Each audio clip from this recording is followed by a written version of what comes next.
Aber sagen Sie mal, mit dem ganzen Finderlohn dann, wann muss man den zurückzahlen? Den müssen Sie nicht zurückzahlen. Den dürfen Sie steuerfrei behalten. Ach! Das ist ja das Schöne dran. Damit die Leute einfach mehr zurückgeben, zahlt der Staat den Finderlohn, den kann man steuerfrei für immer behalten. Das ist ja... Toll, oder? Vielen Dank für die Auskunft. gern Da geschehen. haben Sie mir sehr... Das hätte ich jetzt glatt vergessen. Ich habe ja was gefunden. Oh, so ein Kästchen, na toll. Ja, mit Schmuck gefüllt. Schauen Sie Das mal. sehen. Das Toller ist Schmuck. Wahnsinn, was Sie da gefunden Ja. haben. Das ist ja unglaublich. Schätzen Sie mal, was das für einen Wert hat. Na, das hat einen Wahnsinnswert, das sehe ich schon. Mit bloßem Auge sehe ich das ja Da schon. bekomme ich 10%. Davon kriegen Sie 10%, ja. Das ist Was ja schätzen locker. Sie, was das wert Das sind ja ist? bestimmt... Also ich möchte, 10, 15.000 könnte das schon sein.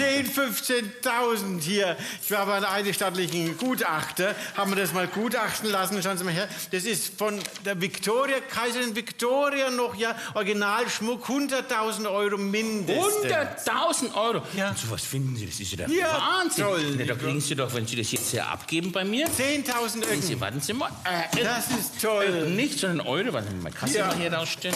So, dann kann ich Ihnen gleich einmal hier. Haben Sie so viel überhaupt da? Natürlich haben wir so 1, 2, 3, 4, 5. Oh, sogar noch 500, das sind ja verboten. Einmal, dann schließt er noch. Ja. Na, wie haben Sie noch? Toll, ja, wo Sie das 1000 ganze Geld her haben, haben Ja. Sie einen schönen Farbkopierer. Wollen Sie mal Ihren Arsch fotografieren? Brauchst bloß Ihr Gesicht drauflegen. So, Sie nochmal sind ja 1000. lustig. Das ist ja toll. Ja? Vielen Dank aber auch. bitte nicht wahr? sehr, das Ja, ist der ich Wahnsinn. bedanke mich ganz herzlich, gell? Wiedersehen. Das ist ja schön, das freut so, mich. was, dass ja. man sowas findet.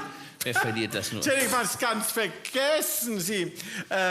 Ich möchte den Schmuck mitnehmen. Ich könnte den Schmuck nicht mitnehmen. Den haben Sie ja eben bei uns abgegeben und haben dafür einen Finderlohn bekommen. Wer bekommt den Schmuck? Na, der Besitzer kriegt den, der Eigentümer kriegt den Schmuck dann wieder zurück. Schauen Sie Wenn her, er das sich ist hinmeldet. eidesstattlich vom Notar auch unterschrieben, dass ich der Eigentümer bin von diesem Schmuck. Den habe ich bei mir gefunden, im Schlafzimmer habe ich den gefunden und da habe ich den da... Moment, Moment, aber Sie haben sie nicht einmal verloren.